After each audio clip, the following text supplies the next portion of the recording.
Bonsoir à tous, bienvenue sur le plateau Equinox Soir, votre décryptage quotidien de l'actualité de lundi à vendredi, 19h, 21h, heure du Cameroun, 18h, 20h, Greenwich Mean Time. Un an exactement après la loi numéro 2019-024 du 24 décembre 2019 portant code général des collectivités territoriales décentralisées, le décret déterminant les modalités d'exercice des fonctions du Public Independent Conciliator auprès des régions du Nord-Ouest et du Sud-Ouest est désormais signé. Le Public Independent Conciliator, d'après la loi, est une autorité indépendante ayant une compétence régionale de nationalité camerounaise et autochtone de la région d'exercice de ses fonctions âgées de 35 ans révolus. Le Public Independent Conciliator est chargé, entre autres, dans sa région de compétence, d'examiner et régler à l'amiable les litiges opposant les usagers à l'administration régionale et communale, de défendre et de protéger les droits et libertés des citoyens de la région, prévenir et lutter contre les discriminations dont pourraient être victimes les usagers des services de la région. Madame, Monsieur, tout à l'heure à 20h, c'est la grande édition d'information présentée par Cédric Noufélé, tout de suite après le débrief du journal et tout de suite, et maintenant, le fait du jour.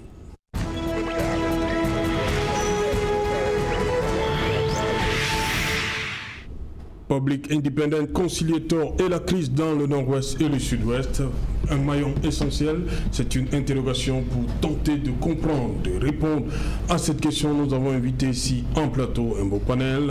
Vous allez le découvrir avec moi. Barrister Kamal Limen, you are welcome. Thank you so much, Mr. Sechalen Otu.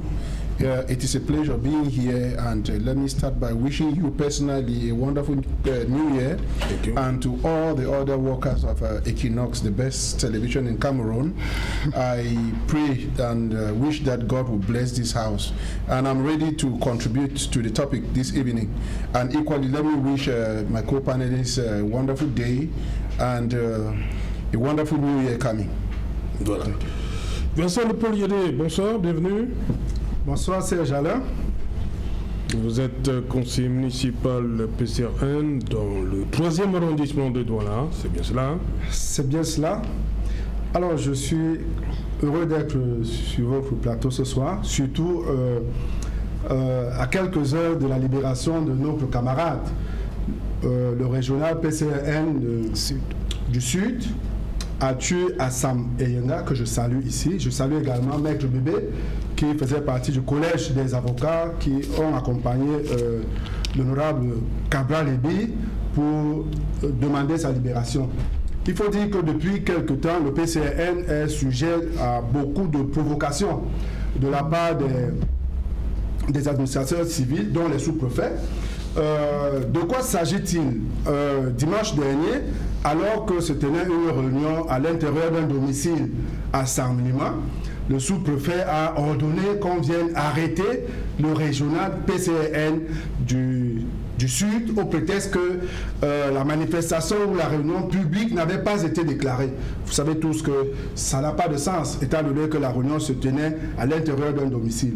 Une semaine plus tôt, c'était du côté de la Mofou à Famba, où un sous-préfet, encore un sous-préfet, avait porté personnellement sur le départemental PCRN de la Mofou à Famba, au prétexte qu'il arrivait au niveau de la sous-préfecture avec des chars PCRN.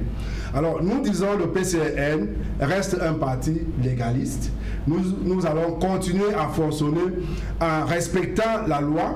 Nous n'allons pas céder à la provocation de ces agents du RDPC. Parce que vous le savez tous comme nous, les sous-préfets, les préfets et les gouverneurs, nous avons vu une note du secrétaire général du RDPC qui fixait le montant de leur cotisation. À partir de ce moment, nous voyons clairement le conflit d'intérêts qu'il y a entre être sous-préfet et être en même temps militant du RDPC.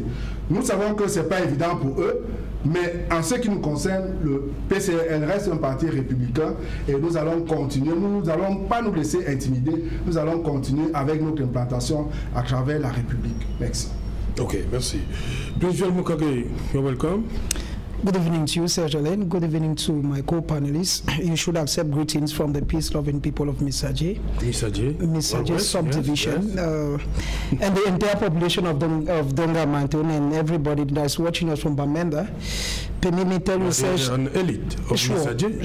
Sure. Permit tell you that I spent a week in Bamenda. I covered the regional elections there, and even the bureau. And this topic that you've chosen, I think, is a very good topic because it falls in line with what I actually experienced while in Bamenda. Because I was in Bamenda, I went right to Bali, and I discovered that there is a difference between what people sit in Yaoundé and think that is happening in the ground. There is a reality that a majority of these big people should rather go to the ground and discover that the people are suffering. It's not easy down there, because we want to take an example. When you leave Church Street, or rather leave Church Junction to go to Bali, which is a distance that previously used to be 400 francs, now is 1,000. And within this area, there is a typical control of not less than 6 or 7 police posts that it needs to go through. Now, it goes to tell you what these people go through on a daily basis. And when you have things like this that have come up, maybe in the course of the program, we're going to add our voices to those who already have something. It's going to like be, is it actually going to be a practical solution to the crisis in the Northwest and the Southwest? Because truth be told, Serge, the people in the Northwest and the Southwest are suffering. And if somebody is sitting somewhere and is making gains from what I saw in Bamenda when I spent 1 week there, I think that they should sit up. The end of year is coming, and we are today 29. The President of the Republic, who should be listening, and somebody will actually tell him, because always people listen, the 31st is not far, and he's going to address the nation. I believe that he should, because all this, I call all these cosmetic solutions to the crisis. The reality is there. The head of state has the 31st, and I believe that the nation, and particularly those in the Northwest and the Southwest, are expecting something bigger than all these cosmetic solutions until now are still to prove a solution. For Elvis Tayon, you're welcome. Thanks very much, Sir Adam. I've been away for quite some time. Yes, it's been a long time. Quite a long time. I think I've resurfaced full force, and to continue the fight for the right things to be done in this kangaroo system. And I think greetings to the people of Gunoko Village, and Royal Majesty Fund Dr. Fomiki Walters. Greetings to the people of Mbemi Village, Royal Majesty Fund Babit, and also to the Fund of Barakwe, His Royal Majesty Fund Tegan Humphrey. But you know, special greetings equally to the presidents of our party, Professor Maurice Kamto, and to President Penda Ekoka, and also to you know, a host of others who are making it big. But then we keep saying that all those who are incarcerated in prison, Yaoundé is supposed to set them free and must set them free whether they like it or not. Ok, je reste avec vous justement, Elvis. Pour vous, Public Independent Conciliator, what does it mean for you? Well, I've gone through the provisions of the law. I have seen the activities from the general provisions to miscellaneous to financial and whatever the case might be. And the state tells us, as per the law, that these are the persons who will be acting liaison between the people and the conciliator in order to get litigations, defend the rights of the people, and equally at one point in time to defend the rights of the regional councils or councillors in order to transmit the necessary information to the head of state. That's what the law says. But I've been able to go through, you know, permit me give you a flashback when I was covering the regional elections in Buea at the Buea Council Hall. You know, the first thing that caught my attention was for the fact that I saw many, you know, traditional dance groups in their numbers over there. And I saw how people came there in their numbers. We were more than 4,000 of us there. And I realized that those who came there jubilating did not know why they were there. And I spoke to some of the regional councillors. Some of them even told me what they are going to do, which was not even part of their duty. I realized that many of them have not even been schooled on what they are supposed to do. Meaning that people don't even know that that is a smokescreen organization. And so people begin to imagine, well, for the conciliators, independent conciliators as they say, I looked at it and I went through the laws critically. I realized that it is just a smokescreen explanation. Why do I say so? If I look at it, I see some sort of multiplicity of functions or duplicity. And for that case, it seems as if the state knows that there will be conflict. First, the state knows. You remember, Serge, I learned that when city councils came in, by the time we were calling urban councils, they equally had problems with sub-divisional councils. One of the problems had to do with who is to issue building permits. By then I was in Kumba, the city council in Kumba was also Loga Hills with Kumba 1 council, Kumba 2 council, Kumba 3 council. And the laws were not even explained to you exactly who is supposed to take charge.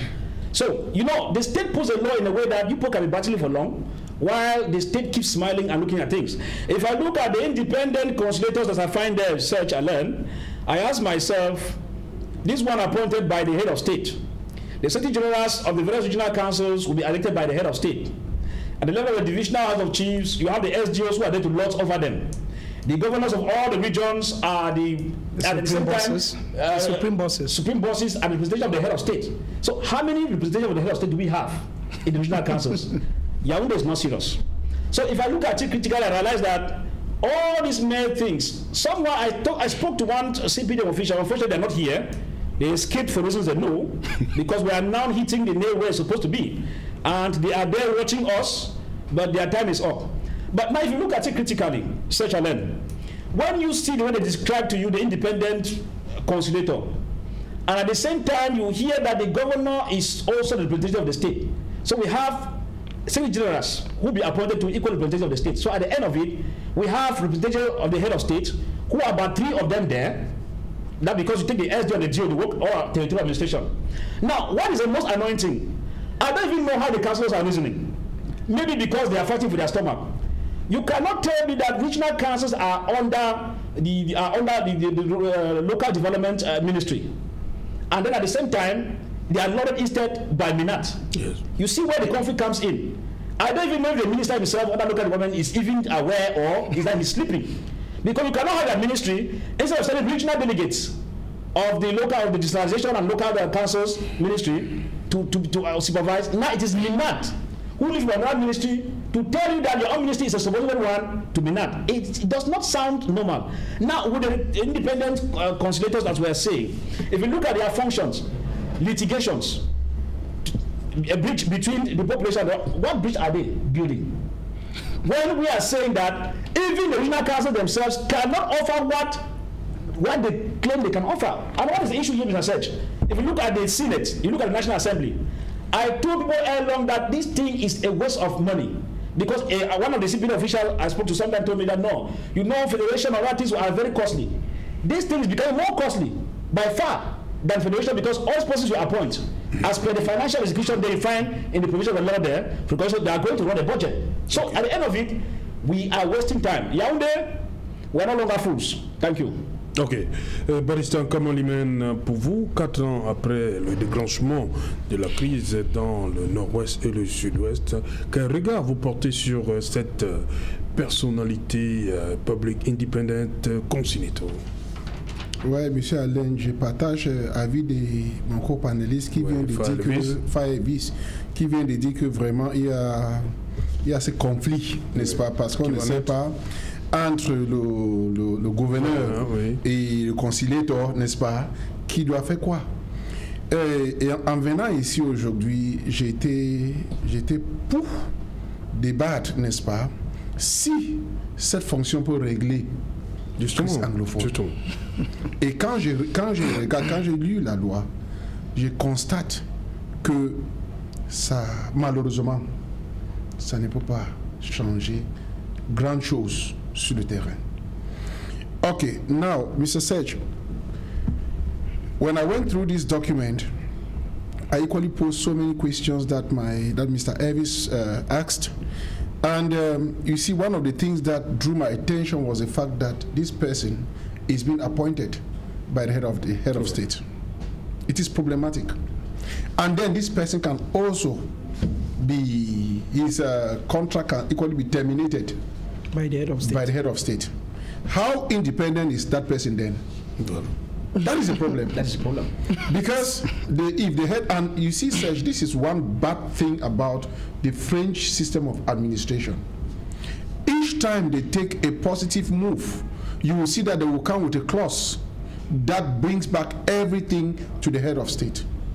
We cannot pretend that a person who is being appointed you see, they said that 3 names will be forwarded to the president, who is going to choose. It means therefore that he is the one who has appointed. Now, how do they get those people to present to the head of state?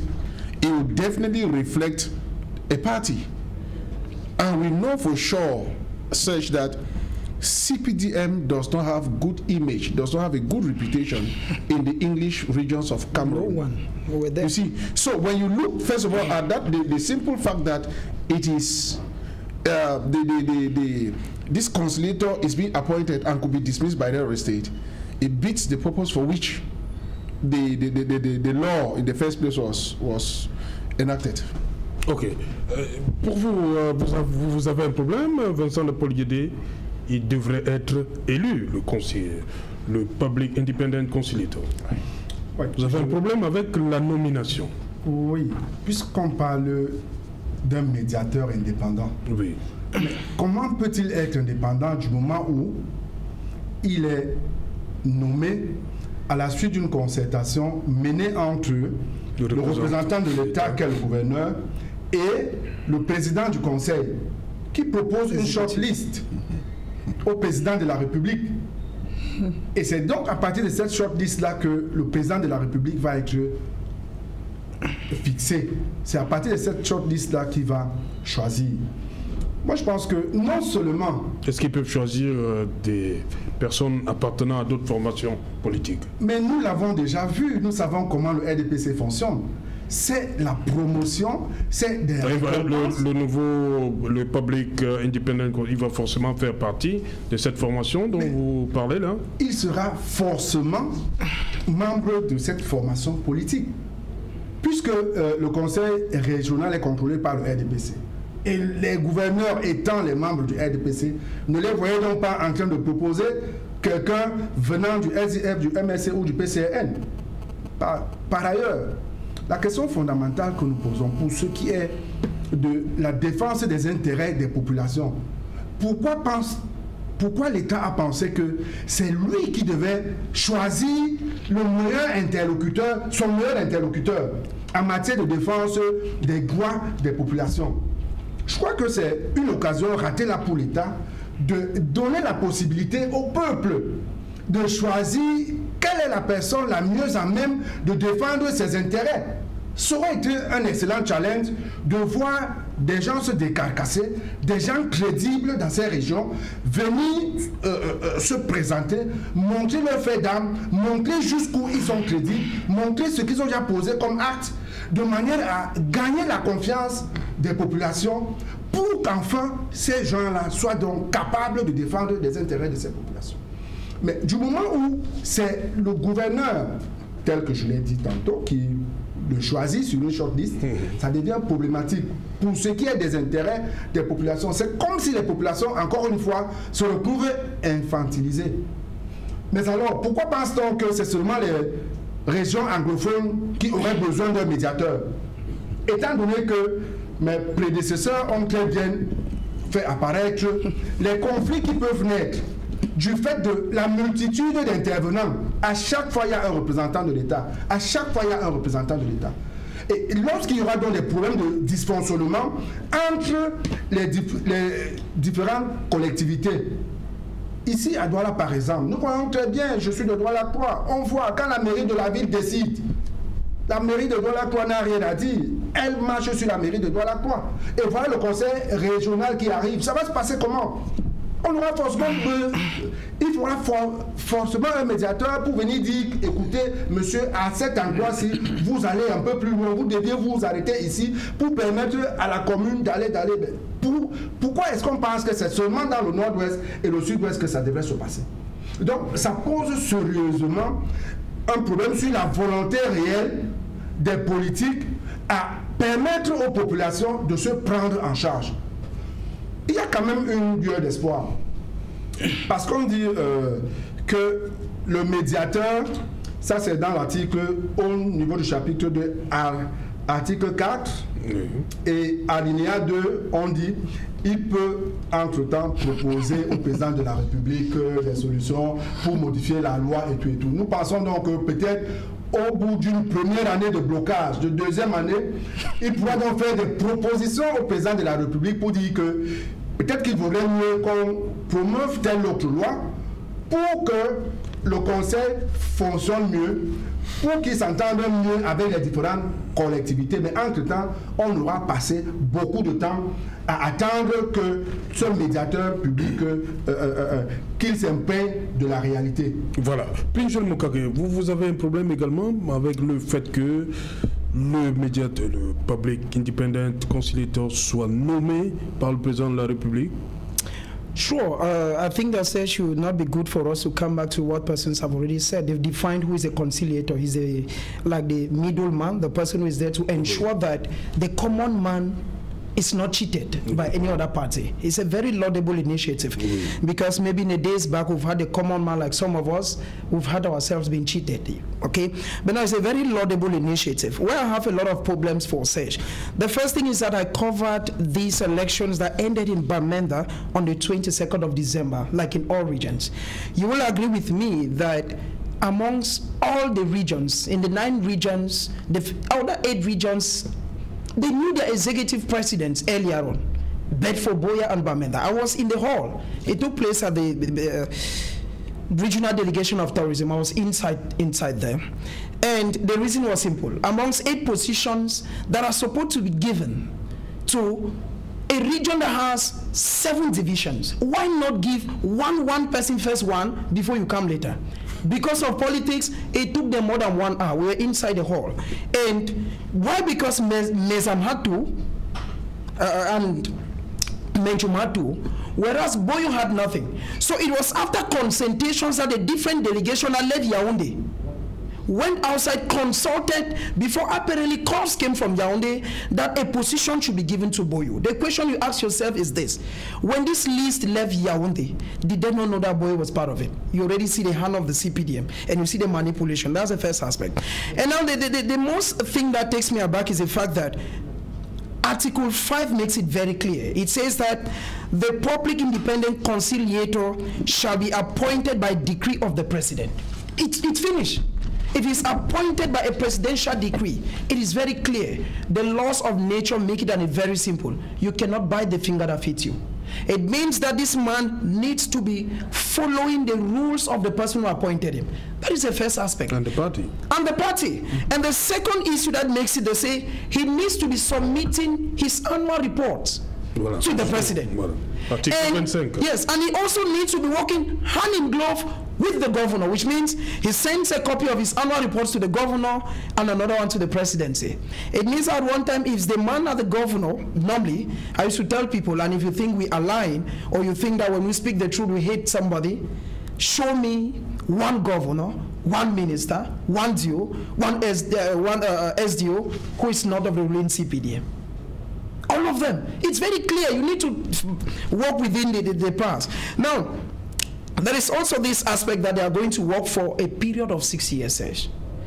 The term of mayors is going to expire on the 2025. So when you look at it, it shows that even somewhere somebody did not calculate it well. It was just something that, okay, let us, it's true. Because if this conciliator, it means that why the mandate of mayors, councillors expires, he still has a year.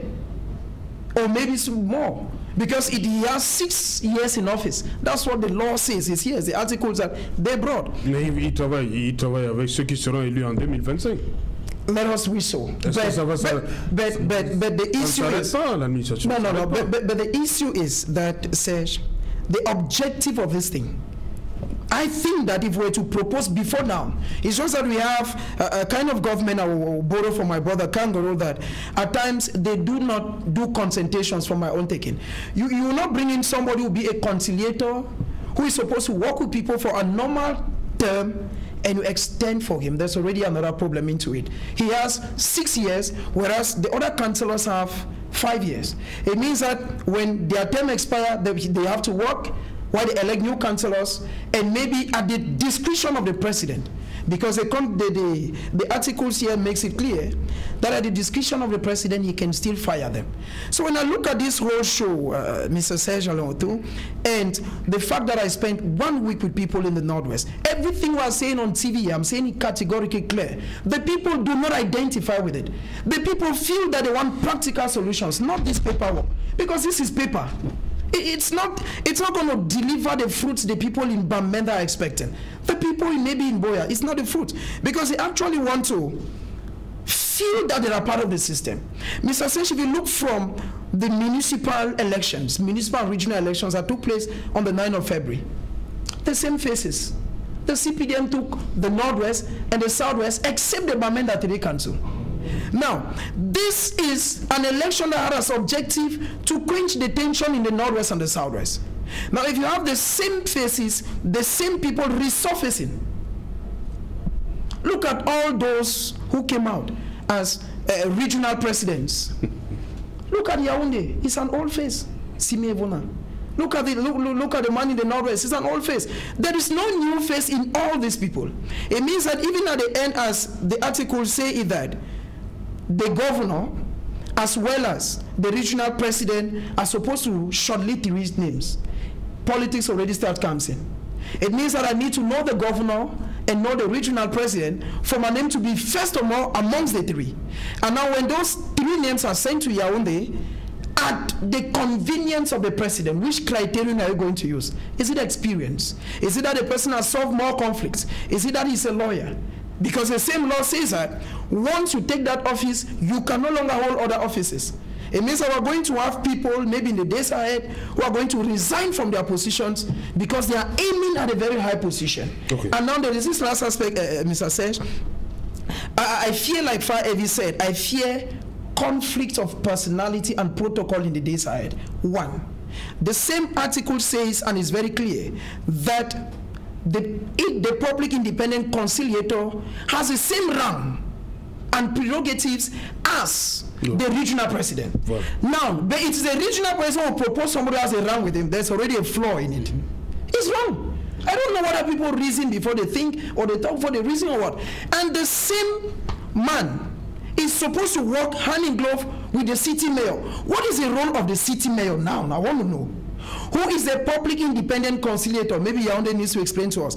And finally, what is the role of the regional president? You don't just pick things because you want to solve the people and you start giving conflicts, because in the days ahead, the independent man has the same prérogatives like this man. There is a problem somewhere. Ok. Falvis, justement, est-ce que vous pensez que ce Public Independent Conciliator peut impacter favorablement sur la crise qui sévit dans le Nord-Ouest et le Sud-Est depuis 4 ans? We're talking about independent, Public Independent Conciliator. If it is that it can impact any move that can help quell down the crisis in the Northwest and the Southwest, is a fat lie. That particular person will never. Why do I say so such? If the prerogative was even given for the population to choose, it would have been better, because these old guards have decided to take this country hostage as if it's their private property. It will not work. Because you cannot tell me that, just like what Prince is saying, the very old faces people are kicking against are the same faces resurfacing. They are adding more salt to the wound in this Northwest and Southwest. This issue of public independent conciliator shows that Yaoundé is not willing to solve this crisis. Yaoundé is not willing. Because you cannot tell me that somebody will be appointed who is not even known by the people, because to solve a conflict, you need somebody who is closer to the people. But if Yaoundé sits and play their political gymnastics and take people to compensate them for political gains they have done in one way or the other, it means that Yaoundé is not taking into consideration the interest of the poor man on the field. Yaoundé is playing with people's lives, but they don't understand that a time is coming when it will backfire back on them. Because the issue of appointing, Serge, if somebody sits somewhere, and even so, if these guys were here, these CPDM guys would have been addressing them because they are watching. Let them be watching and watching very well, because they are on a time bomb. As they think that they know too much, the public independent conciliator cannot solve a dime, not to talk of the regional councils. Mr. Sech, the formation of the regional councils is a non-event as far as resolving the crisis in the two regions. As I said earlier, what even caught my attention, and I was very angry, Sech, I must admit, while speaking here, when I went to Boya, the elite I saw in Boya, I said, so these phony guys were existing on earth. They are there. They stay in Yaoundé calmly. People are killed left to right. They are not making any statement. But on the day of the regional election, the vehicles I saw in Boya, I have never seen since I was born. You hear elite from Dian, elite from this, elite from that. After doing their dirty games, they all flew back with their bodyguards back to Yaoundé. Who are they fooling? The time for the games they think they are playing has expired. For public independent conciliator, the fact that they are appointed by the head of state, who you are only answerable to him, and not even to the population. You see when the controversy comes, that you have issues of litigation, you'll be making sure that he protects the rights of the people. Who's right? You should bring somebody who is known by the people to defend the right, and not someone who's appointed in Yaoundé, because we know how all those appointed in Yaoundé do. They are very rude. Such. Most of those guys appointed by Yaoundé regime under presidential decree are rude by nature, as the regime has put it. Because at a point in time, they will tell you, I am answerable to the presidency. What will you do? So when they tell me that you'll be getting complaints from the public in terms of abuse and all the like, what is even the function of the regional council? When the state tells you they are only to accompany various government agencies towards development. And so when they are accompanying, what innovations are they to do? I am surprised when I saw some of them, and I spoke to some of them in an interview, and they were telling me that we are going to build roads, we are going to do this. I said, look at me, this for the guys. Something that National Assembly and Senate cannot influence. Regional councils are a scam, a big scam, and a waste of state budget, which those who are managing this state will pay for that mismanagement, whether they like it or not. Thank you. Ok, Barrister, pour vous, cette personnalité ne pourra pas jouer un rôle dans la résolution de la crise? Mr. Sech, en tant que médiateur, Mr. Sech, on many occasions I've made it clear that for you to resolve any conflict, you must identify the root cause of that conflict. Anglophones, when they went out for their revendication, they were not revendicating to have a conciliator. They were not revendicating to have a regional council. That's not part of their grievances. Yeah. And my brother asked a question to know why is it that it's only in the Anglophone regions that we have this public conciliator. The answer is that it is a kind of deceit because they came up with special status. They came up with this flowery words, special status. So they had to put something in it. And when they bring this person who's been appointed, immediately I took the law. My first observation where I was heading to is how easy, how do they have such a person? Immediately I saw that it's appointed by the president, I said, it's a high-sounding nothing. Mr. Sech, we know, I'll be honest to tell you that the government has repeatedly shown bad faith in the resolving of Anglophone crisis. We know for sure what the issue is about. And then there's only two things that Anglophones can hear. It's either a federalism or secession. Clear. Now, I always say that, and I say my position. I am a federalist. And nothing short of that can solve the Anglophone crisis. Even when we have federalism, we still need to go through a kind of negotiations with the other brothers and sisters who believe that they want to secede for us to have the durable peace. Sech, it is time that the government should be serious. It hurts when you see the government keeps making the same mistake severally. They come up with this and tie something there to make it worse than the situation was. This cannot solve the Anglophone crisis. I've made it very clear that to solve the Anglophone crisis, the very first step is to permit that Anglophones in the all Anglophone conference should meet. When they meet, they will identify their common problem and who to represent them. When we have such a person we'll go maybe through a vote to see those who want secession or those who want federalism. Mais est-ce que le Public Independent Conciliator ne peut pas porter ses revendications auprès du chef de l'État? Parce que l'article 25, l'article 25 dit, le Public Independent Conciliator adresse au président de la République un rapport annuel sur l'état des relations entre les citoyens et les services régionaux. Est-ce que c'est lui-même qui doit informer le chef de l'État? Lui connaît déjà. Il n'y a pas un ministre au Cameroun, il n'y a pas le chef de l'État ne peut pas prétendre, n'est pas au courant, n'est-ce pas, des revendications des anglophones. Ce monsieur va rien apporter. Nous, on connaît des revendications. Et on n'a jamais, les anglophones n'ont jamais demandé, n'est-ce pas, qu'on crée ce genre de statut. On n'a pas besoin. Le moment là a été déjà dépassé depuis. Et vous vous rendez compte, une autre manifestation de mauvaise foi, c'est dans la Constitution de 1996 qu'on commence à parler de décentralisation. N'est-ce pas? Pourquoi attendre plusieurs années, 24 ans, et attendre que des anglophones commencent à revendiquer avant qu'on commence à dire il y a statut spécial, non, il faut qu'on soit sérieux, Alain. Et je vais vous dire quelque chose. L'objectif de tout gouvernement sensible, intelligent, est de régler des problèmes de ses citoyens. Et l'État doit être honnête pour bien diagnostiquer ce qui constitue le problème de son citoyen. On commence par là. Si l'État ne veut pas le faire, on ne va pas trouver une solution pour régler ces crises anglophones que nous tous on décrit tous les jours. Il faut pour une fois, cette loi va rien apporter, ça va plutôt créer des problèmes. Okay. Quand j'ai lu quelque chose m'a fait rire un peu, j'ai posé la question, il va habiter où pour exercer son travail? Oui, parce que il faudrait que pour qu'il soit à Bamenda, qu'il soit accompagné par des militaires, n'est-ce pas?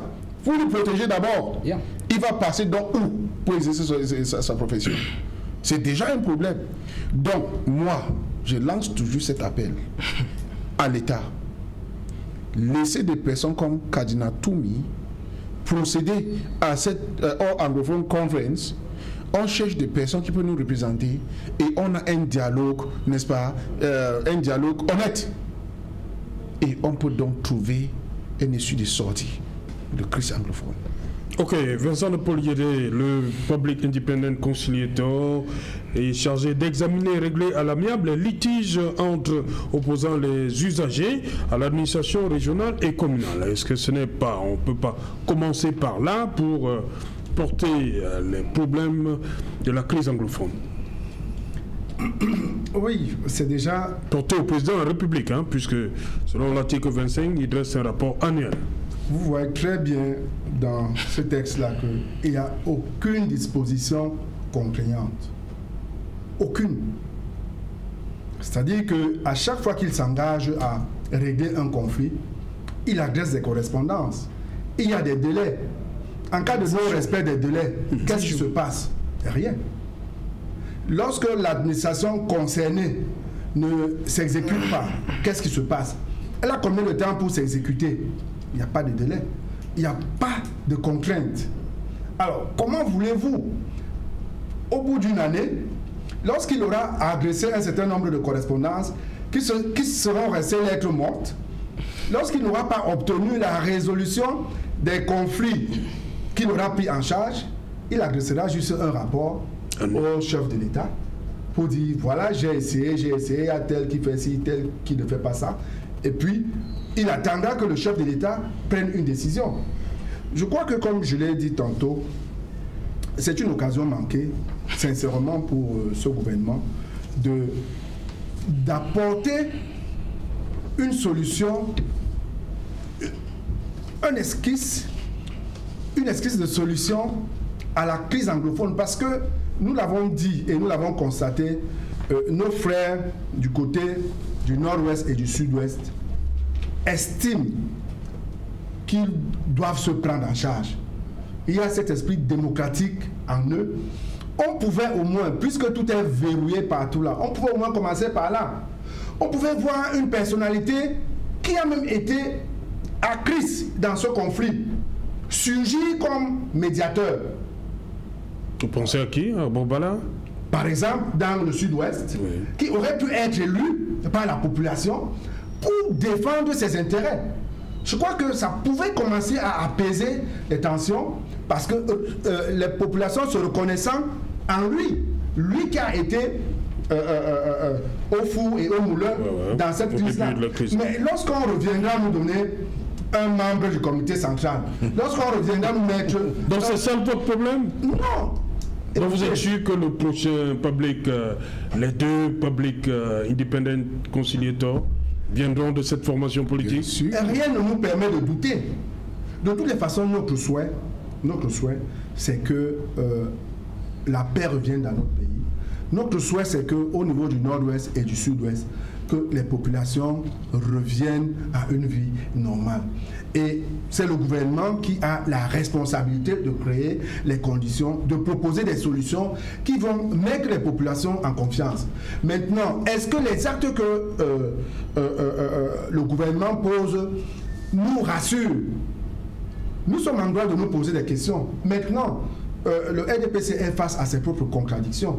Nous espérons tout simplement que ceux qu'ils auront choisi de mettre là-bas vont finalement se mettre au service des populations pour résoudre, pour répondre à leurs sollicitations, pour répondre aux problèmes qu'ils ont posés. Maintenant, on peut quand même en douter. Tel qu'on les voit fonctionner, on peut en douter.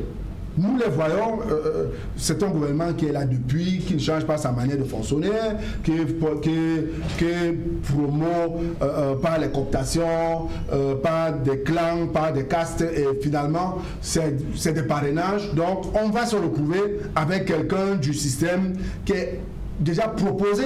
Parce que quand on nous dit que c'est le gouverneur, écoutez, nous avons vu ici au niveau de Douala, le maire de la ville, nous avons passé 2 jours à la salle de fête ici pour choisir le maire de la ville. Et la solution est venue de Yaoundé.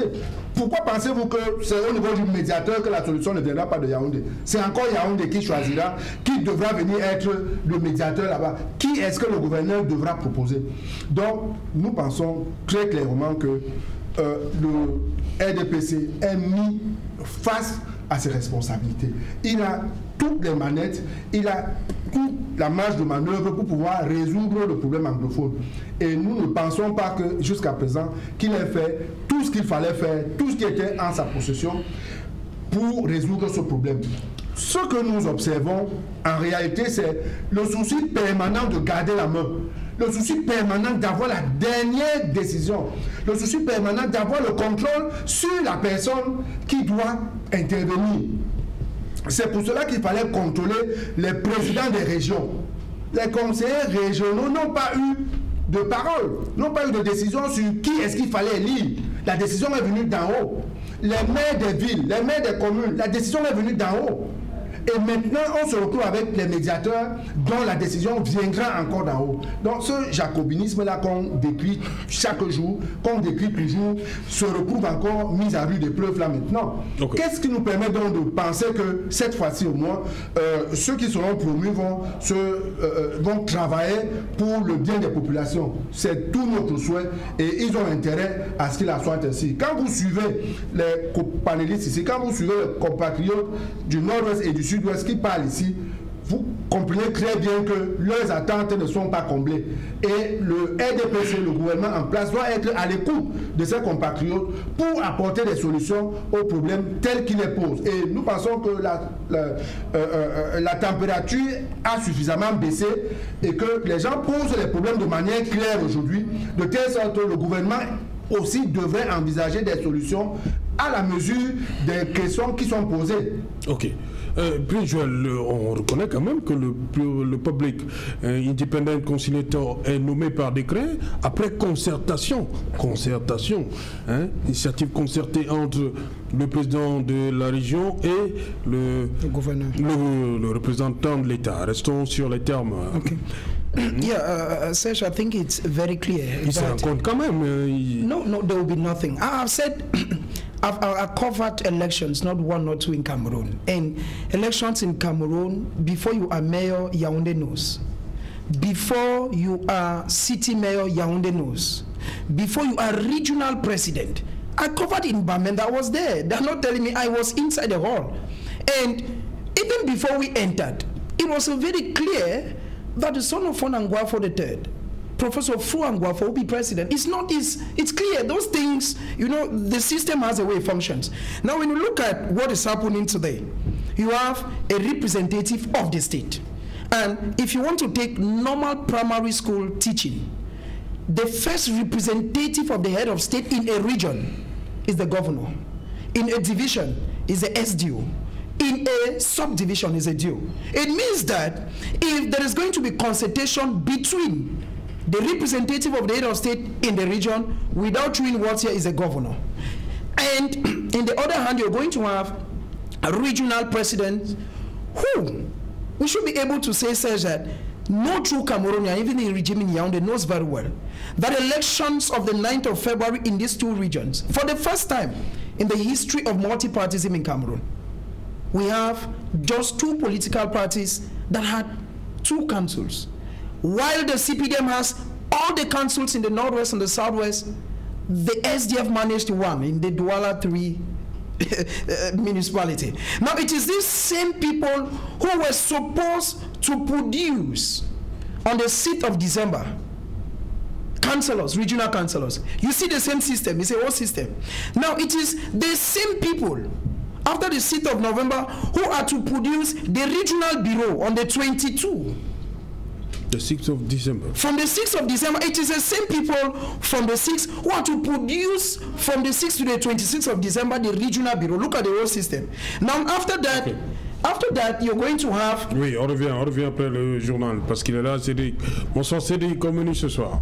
Bonsoir Serge-Alain, bonsoir aux invités. Ce soir, nous allons donner la parole aux différentes missions d'observation électorale en Centrafrique, mission de l'Union africaine, de la CEAC et de la CENSAD. Toutes s'accordent à dire qu'il y a eu une élection qui s'est déroulée dans de bonnes conditions malgré des exactions et incursions des groupes armés dans plusieurs localités. L'Union africaine et la CEAC qui appellent au dialogue politique et s'oppose à la guerre dans ce pays d'Afrique centrale. Nous ferons le point sur la situation des droits de l'homme également en Centrafrique. Et au Cameroun, la rétro 2020, c'est essentiellement des scandales qui ont émaillé la crise dans le nord-ouest et le sud-ouest. Nous reviendrons sur les temps forts de ces différentes affaires scandaleuses et autres graves violations des droits de l'homme qui ont émaillé l'année 2020 dans les régions en guerre depuis près de 3 ans.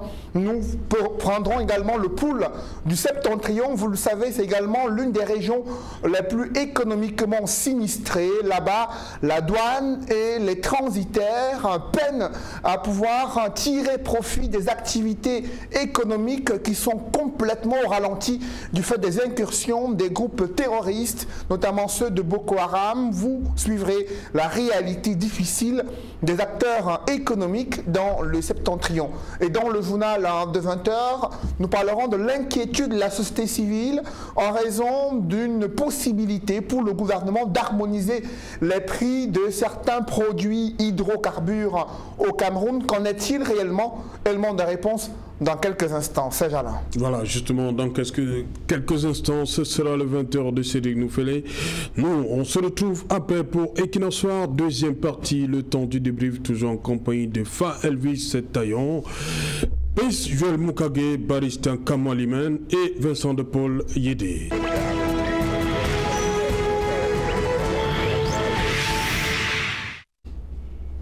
Retour sur le plateau Equinox Soir, deuxième partie, Fa Elvis Taillon, un mois de suspension, avenir voyage. C'est ça? C'est la solution? Well, you know that when you are in a kangaroo system, it has a particular kangaroo system. Every time kangaroo. Yeah. The system is kangaroo because you know all the actions are counterproductive. Now, when you look at it, selection of who? The governmental action is counterproductive because we're talking about preventing accidents. Now, coincidentally, I travel regularly. If you look at the accidents that occur, you see they leave the object and they're chasing the shadow. Because it's the first time we are getting agencies being sanctioned, without mentioning names here. And most of the time when they sanction, after that, the whole issue dies down. When they sanction, the whole issue dies down. So the question now is, why can't the government not sit to find out, but what is happening? Normally, we think that in a government that's been in place for close to getting to 40 years, it's supposed to have been looking at the root cause of accidents. Some of them have to do with the meandering nature of the roads, obviously. You have to understand that if you have a practical regime in place, even though the one in Yaoundé is sleeping, you should be expecting that if you look at the roads, Yaoundé, Bafoussam, by Yaoundé, Douala, the road is small. I think you will understand with me. So what they are supposed to put in place is, we cannot make 2-lane roads for the time being. It's possible, Serge. The amount of money those guys in Yaoundé steal every day could permit them get that into a project. That instead of us making roads that are meandering very small, they put the roads open and then build another road in between to separate both sides, so that you have a vehicle that is moving this way on one lane and the other one that is moving this way. If they can be borrowing money and putting into commissions that are not working, commissions that are instead redundant, and now they are going to spend another colossal sum of money to the name of regional councils and what we call public independent consultation and all the like. These are budgets such that if Yaoundé was a government reasonable enough, they should have been able to extend these monies so begin to open our roads and begin to make sure we prevent. You will not stop accidents 100%, but you will reduce. Because if you look at Nigeria, we are lanes of road. They don't record the number of accidents we record every day. So how long shall we go? Every December, and particular periods we get people dying, 70 cities and all the like. And the minister tells us 1 month suspension is enough. He's not even paid. They are not too serious. They are supposed to ask themselves, what do? We find out the root cause. Is it just reckless driving? We understand such. During this period, campaign, they come out during December period. What do? They busy collect money. But we are thinking that a serious government, before December, you hold a meeting with all transport agencies and the drivers. You school them on how they should not overwork drivers if they are tired, on how they should have spare drivers and all the like. But they don't do this. They only sit, come when it has happened. I saw them moving there, they said, all institutions, they shut the tap. Quelle autre institution? Quelle autre institution? Est-ce que vous êtes membre du gouvernement? Vous êtes sûr qu'ils n'ont pas reçu des instructions? Whether it's instruction or not such, oui. The issue of coming in and singing a song of old institution, when people have died, cannot bring them back to life. We are more interested in putting in place measures that should prevent accidents and not sanctioning. Okay. 1 month sanction. After that, it continues. After 2-3 months, another accident again. 50, 70 dies. Is it helping us? They should all go on leave search. Barrister Kama, vous avez suivi, vous avez surtout regardé ces images qui nous venaient de cet axe la nationale numéro 3. Et il semble dire que l'état de la route y est pour beaucoup. Parce que c'est une route qui avait été, c'est un projet du président Ahidjo qu'on a terminé avec le président Biya au début des années 80. I agree. La route est vieille quand même. Yes, I agree with him that the nature of the road, the nature of the road reflects the kind of government we have. That road is a very busy stretch that one would expect that the government should put something better than what we have there. And I equally wish to draw your attention that the driver contributed to the accident, because once you know that roads are bad, you drive prudently on them. I think the government is to be blamed and the driver equally. And you see, the bad thing is, it is the population again that suffers. Because you have mothers, you have parents who are victims in that accident. And their children are left now without anybody to support them. So, Serge, when a government is bad, when a government is negligent, it falls back on its citizens, and it's very unfortunate. Ok. Vincent de Paul, le drame de Dikini Meki, pour vous, c'est qui le responsable? Non, en réalité, le gouvernement est, encore une fois, face à ces contradictions. Parce que lorsqu'on observe la situation, vous ne pouvez pas autoriser des voyages de nuit sans prendre les mesures conservatoires. Il y a une direction de prévention des catastrophes. Que se passe-t-il en cas d'accident à 1h, à 2h du matin? qu'est-ce que l'État a prévu? Est-ce que l'État a les moyens de se déployer en cas d'accident? Il nous revient que l'accident a eu lieu autour de 1h du matin et que ce n'est que vers 3h que les premiers coups de fil ont été passés pour informer les populations de ce qu'il y a eu accident. Et en ce moment, un deuxième accident s'est produit. Donc, nous nous souvenons très bien que l'État, à un moment donné, a suspendu les voyages de nuit. Pour vous, c'est la solution? Il a fait à un moment donné, lorsqu'il ne peut pas garantir la sécurité des populations en pleine nuit, il vaudrait mieux prendre des mesures conservatoires. Et l'interdiction des voyages de nuit en est une. C'est l'une des solutions conservatoires. Donc, le gouvernement... Mais c'est la population elle-même qui, à un moment, fait pression pour dire que non, on peut faire voyager la nuit. Pas seulement la population, mais les opérateurs économiques. Voilà. Les opérateurs économiques. Parce que le trafic de nuit, apparemment, est plus important. Mais ce ne sont que des habitudes. Et ces habitudes, on peut les modifier. Oui. On peut les modifier si la loi encadre cela. Mais à côté de cela, il y a également les contrôles qui doivent se faire au niveau des agences et non sur la chaussée. Parce qu'au niveau des agences, vous allez voir quelle est la surcharge de travail que les chauffeurs ont. Surtout en cette période de fête. Hein. À cette période de fête, vous allez voir des chauffeurs qui font 3-4 voyages le même jour. Alors, je ne parle pas seulement de cet accident qui s'est produit, mais je parle d'autres agences de voyage dans lesquelles il pourrait également avoir ce genre d'hécatombe. Donc nous pensons que l'État ne doit pas abdiquer. L'État doit avoir pour souci majeur la protection de ses concitoyens et donc prendre toutes les mesures conservatoires, aller dans les agences, se rassurer que les chauffeurs de ces bus n'ont pas une surcharge de travail, n'ont pas d'heures de travail supplémentaires, parce que vous savez, pour conduire, il faut être lucide. Et le corps humain, dans la nuit, à partir d'1h du matin, tous les spécialistes vous le diront, il y a un relâchement de la vigilance. Et les chauffeurs, pour la plupart des cas, ne dorment pas en journée. Et même lorsque vous avez dormi en journée, dans la nuit, à partir de 1h du matin, il y a un relâchement. C'est pour ça d'ailleurs qu'il y a les heures de repos pour les camionneurs.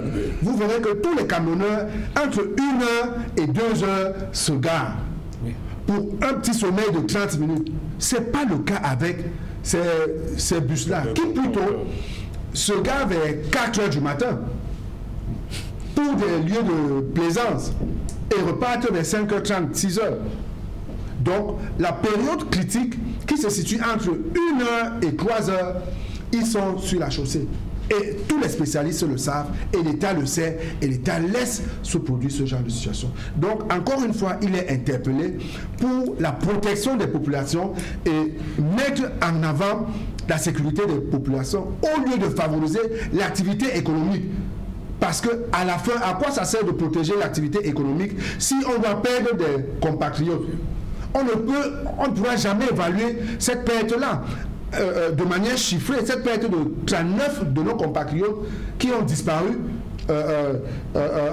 pendant cet accident-là. C'est d'ailleurs l'occasion pour moi ici d'adresser les condoléances à toutes ces familles éprouvées, surtout en cette période des fêtes de fin d'année. Voilà. Président Mokage, pour vous, qu'est-ce qu'il faut sur nos axes routiers pour éviter le drame, hein, comme celui d'il y a quelques jours, dans les environs de Kilimeki? Yeah, the first thing I want to say is the fact that we need to beef up the policies of the government. The policies, because when I look, first of all, when you travel, for some of us who travel, a car that is supposed to carry 5 people takes more than 8. And the police officer on the way stops the car, doesn't even want to know those who are inside, even with ID cards. The police or the driver leaves with his hands cold, goes, meets the police officer and comes back, the vehicle continues. When you travel, il y a des gens assis sur le banc de touche. Correct. When you that was even for small cars. When you take big cars like those of us who left Bamenda recently for Douala, it is but normal they have small chairs that are flushed. I left Bamenda a day ago. C'est ce qu'on appelle les bancs de touche. I just left Bamenda a day ago. And you assis sur le banc de touche? No, I think I've gone past that level. I've gone past that level. And when you want to say it, some of us who even go to the driver and want to like, it's a whole chain. The people know that if they don't do that, they will not survive. Voilà. And even the uniform officers are comfortable because at times, when you want to even intimidate the driver, I want to show that maybe you know the legal implications of those things, and you want to tell them, don't do this. You're doing what the common Englishman will say, you're frying rice. You're not saying anything important because they are very used to. When you live in an area like Bamenda, Mr. Serge, you will discover that at the beginning of the town, before you exit, it is true there is thorough search, maybe because of fear that there are some elements that are not good. But once you exceed the main town is finished. As the driver exceeds and keeps going, he speaks just to the police officer, there is exchange of envelope, and some of these drivers, we should insist that far from the fact that the state too is maybe not doing the job, some of these drivers says, you know that in Cameroon, people learn driving after 2 weeks. You go to a driving school and after 2 weeks you're given a driver's license. It's the same case with people who learn in what we call laverie, in washing points. And another aspect is the element of our roads. The roads in Cameroon, sincerely, is a total shame. That is why one of my history teachers told me that what we have today as roads are leftovers of colonial inheritance. And maybe what now, the late President Ahidjo came and did some patches. Because till date, we cannot boast of having good roads in Cameroon. I was in Bamenda recently. I want to talk about what I saw. The only area where you will notice a good road in Bamenda is the road leading you from City Chemist to Upstation. And you're leading towards the governor's office. You're leading towards the prison. You're leading towards the office of the city mayor. You're leading to where those big guns are. And definitely that is where the man of the public independent conciliator also belongs. So you discover it is when you know those things, you don't stay out of, you don't stay where there's no security. Oui. All of, if you go to Bamenda, if you go to Bamenda at Upstation where the elections took place, where we were, all the big guns of the region are there. It means that there is total security for you to beef in is difficult. Says you cannot wear a white dress like what you're putting on in Bamenda and travel for 5 minutes or 10 minutes. The dust on you is a different thing. But given that these personalities, when they come to town, they have their AC cars with their screens that will go off, they just leave and everything is fine. You cannot be killing your own people. Because when you sanction the agency for 1 month, before now I read a communique yesterday that came from the same agency, and the agency through its general manager, the general boss, had already said that the 30th, which is tomorrow, is a day that all the agencies will not work because they want to mourn those who died. It means that the government is repeating what the agency had already taken as decision. You don't solve a problem by sanctioning. We know how a uniform officer died in Douala because of 100 francs to pay. I went to a station, I went to another area in Bamenda where to enter an agency. There is still the aspect of paying. But we believe the government has stopped. Now when you go and tell them that I thought the government has stopped it, that people should not pay to relieve themselves, it is still another problem. I just believe that the whole thing turns around on the government. The government needs to ensure that the citizens have extreme good roads. The government needs to ensure that the policies are set aside. A police officer who goes to the roadside on the instruction of the boss, because you have not a good relationship with your boss, you come back with nothing. It's very sure of coming back with not less than 25,000 in our roads. It's a tradition. They are used to it. So if the government put aside a mechanism that will ensure that if you overload, you are sanctioned, they even suspend you, the driver, it's going to help us. And if we have good roads, let us have good roads, let us have good policies, let drivers now have accidents, so we hold them responsible. Voilà. But I just wish to contradict what Prince just said, because when you talk about policy, the laws are there. The laws are there. Why is it not applicable? We are looking at applicability. No, so it's therefore not policy. It is the application of those laws. Yes, and you see, corruption equally plays a very important part in what is happening. Just as like he was saying, you see, these guys, they don't even care about the nature of the car. When you come, the police people collect their money and you can go. The laws are there. The police people, the government are sending the police people on the road. But when they reach there, they have to collect money and be rest assured that part of that money is given to their boss. It's been normal. You see, so then another thing which is very important is that people, you are the first guarantor, you protect yourself first. And to me, it's a policy that I don't travel anyhow. I don't use the car on the highway anyhow. Because I avoid, not even the fact that I have to car. If I have to go by public transport, I avoid traveling in the night. Okay. I avoid it. Then, when I avoid traveling at night, at least the risk is reduced. So I think individuals should take the responsibility to protect their lives. Then we move now to the drivers, who equally, to me, are wanting, because if you're tired, don't drive. Because you don't only put the risk of others, the lives of others at risk, but your own self. The driver died in this accident. So I think it's a matter of being responsible in our attitude.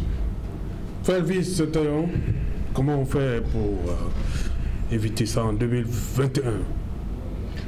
You know, avec nos routes, on ne va pas construire de nouvelles routes, on va utiliser les mêmes routes.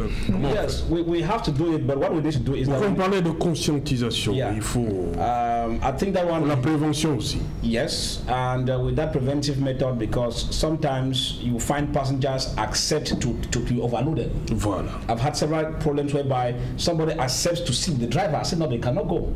Now, when you say that, sometimes prenons le cas de cette période de grande affluence dans les agences. Il y a affluence, les gens veulent voyager. Comment on fait? Il y a très peu de chauffeurs. On dit bon, voilà, vous partez, vous revenez prendre. Les gens veulent voyager. Comment on fait? The truth is that when you see us blaming the government, it's because the government is supposed to have that machinery to control man's action. You understand? All right, man is born everywhere, but he's in chains. But it is correct to be in chains because you need to be guarded.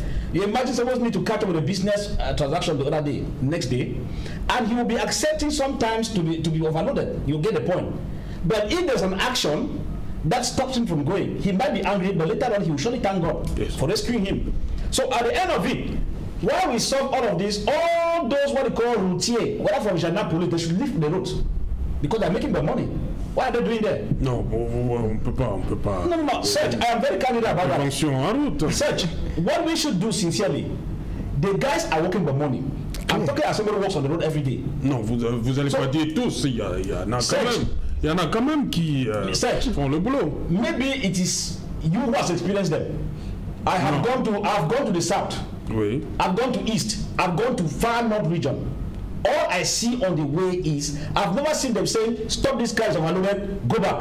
That's true. I have not seen it. As the driver comes down, he goes and gives the money and continues. Yes. Search, routier, gendarmerie, routier police is nonsense. All of them, they should go back into the quarters and maintain security. If the other normal police we could accept, but for routier, gendarme, routier police. Est-ce que ce n'est pas une mission dissuasive en fait? Une mission choisie pour chercher l'argent en route. Dissuasive, oui, dissuasive.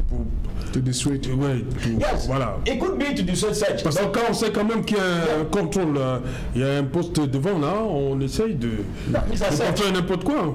Mr. Search, that would be. Donc vous voulez que la route soit. No, I say that for those who are specialized, what we call routiers, gendarmerie, routier police, search, they don't have any use.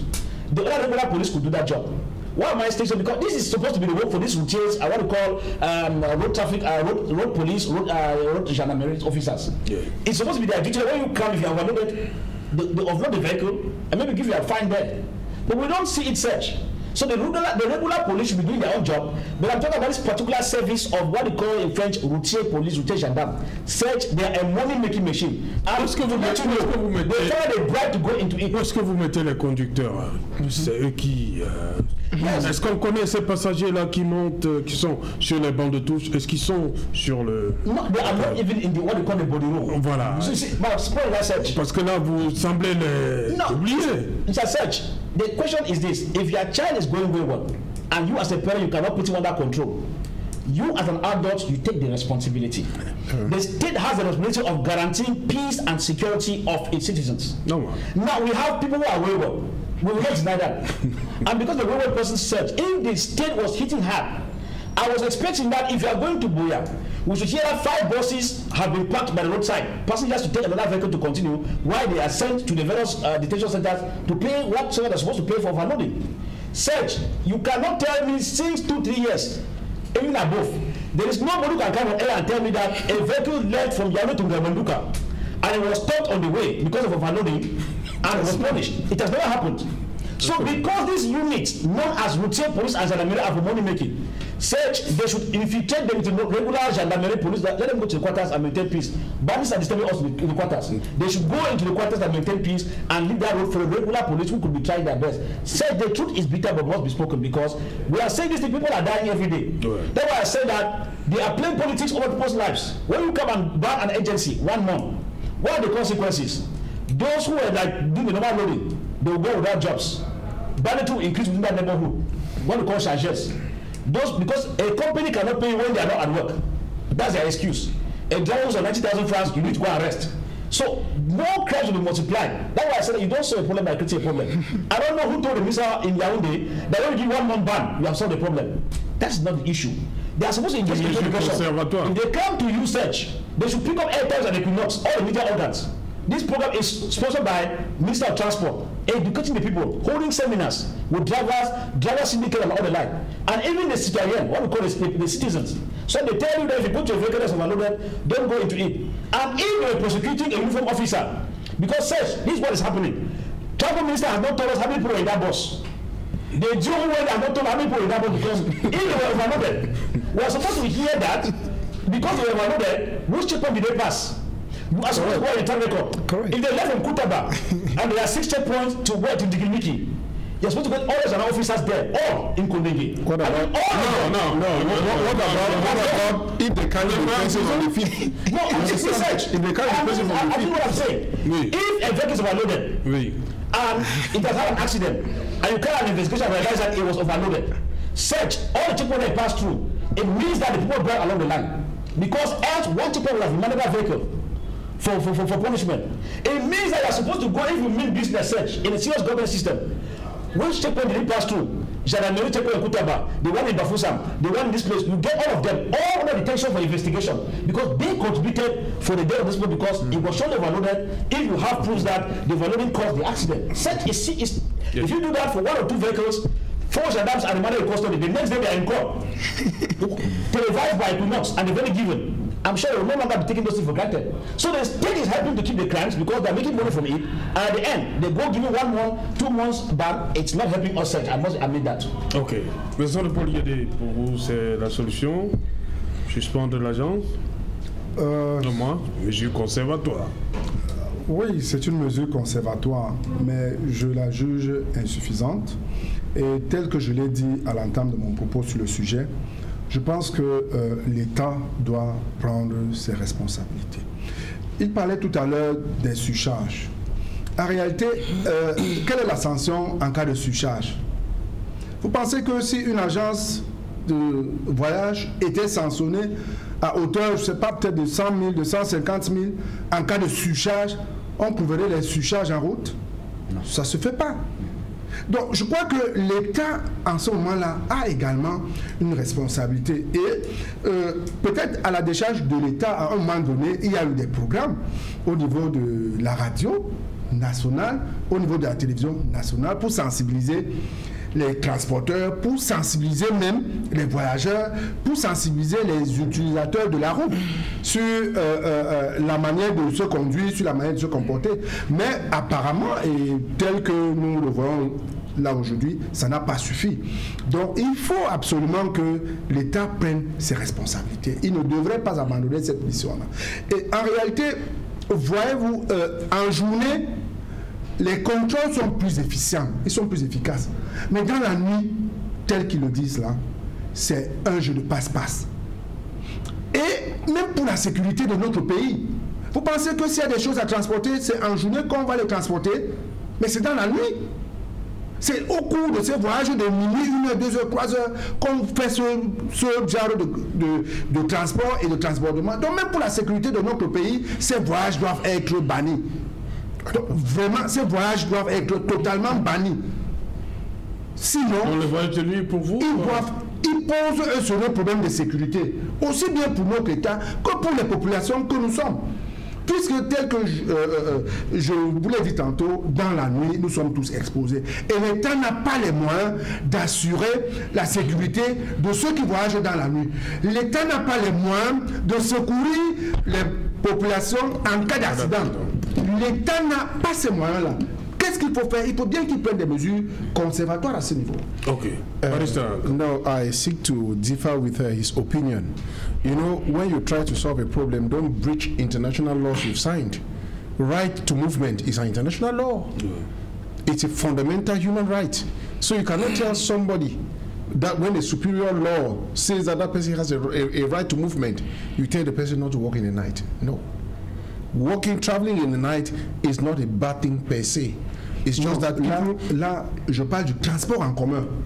Non, pas du transport en commun. Non, l'activité, non. Le transport en commun. Sir, moving from one place to the other could be done by transport agencies or private cars. What I'm saying is that in solving this problem, we shouldn't create another problem, because if I am stopped traveling in the night simply because they say the government has said that people should not travel, I can bring an action against the government.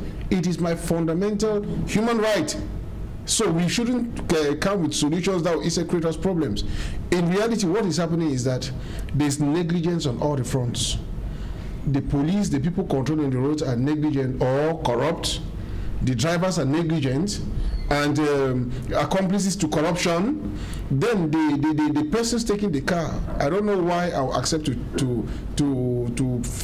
put myself in a situation where I don't have a comfortable seat because I'm taking we should be able to refuse. First of all, the passengers should be able to refuse that. We are not overloading. It starts from there. So as I said, it is yes, at times you meet them begging that I can even sit on the floor. You see, so we should attribute those responsibilities to the people who actually violate them. Yeah.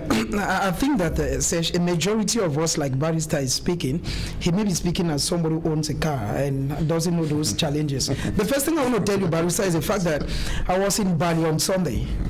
When you leave, is first of all, I want to tell you why people at times overload. I was in Bali.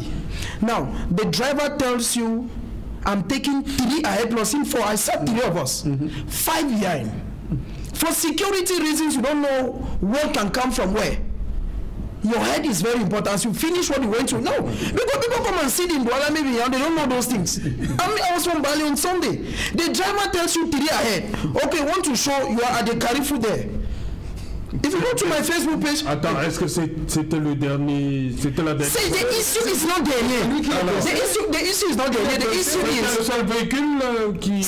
La vérité est que même là où tu es, les gars avec qui tu étais sont en train de te dire que là où tu es, moi je suis en train de rentrer. Il te dit même que hier on a tué 2 ici, avant tu en as tué 4. Mais le cas d'espèce n'est pas mal. No, I'm coming. I'm saying that, yes, that's the first aspect.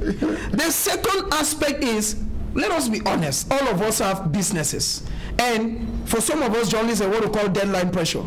You maybe went to Yaoundé for something, and your boss tells you, I need you in your office tomorrow. You don't have a private car to bring you over. You are bound to overload because you want to get home. No, you are bound to take a cab back. You are not bound to overload. It's a decision. The issue is the issue. What we are saying is this, and what I'm insisting is the fact that when you travel, take a taxi just from here at Rond-Point, that you're going to neighboring Susa, that is not far. Do you know what the drivers do? When the policeman stops you, j'étais déjà vu. It means that as you come, that's how is the law. As you come in the morning, you see the man, and then now the whole day you can be doing it, except the change and a new team comes up. Merci. Nous sommes arrivés au terme de l'émission. Merci, Prince Joel Mukage. Welcome back. Thank you very much, Serge Alain Otu. Special greetings to my Royal Highness Fon Thomas Kimbusa, the Fon of Misaji, and everybody who took time off to watch in Bamenda, especially the General Manager of Blue Bell Hotel. Voilà. Merci à vous également, Barrister Kamalimen. C'est toujours un plaisir d'être ici. Merci. Voilà. The man of Gunoko Village Kangaroo System. Yes, it's my pleasure being here today while calling on the Kangaroo System to release our Vice President, Professor Alain Fogué, and even Bobin Nisak and all the other members of the party because it is not good for the image of the country. I think greetings to all those who are watching us as you join us, especially with our crossover night at Kingship Ministry. You know, I'm still at Kingship Ministry with Prophet for Franklin. Okay. So I think we'll be thanking God for the new year. Merci. Merci à vous également, Vincent de Paul Guédé, d'être venu. Merci Serge, et je voudrais souhaiter mes vœux les meilleurs à vous déjà et à toute votre équipe. Voilà, merci. Voilà, madame, monsieur, nous sommes arrivés au terme de cette édition Equinox Soir. Bonsoir, Upstation Bamenda.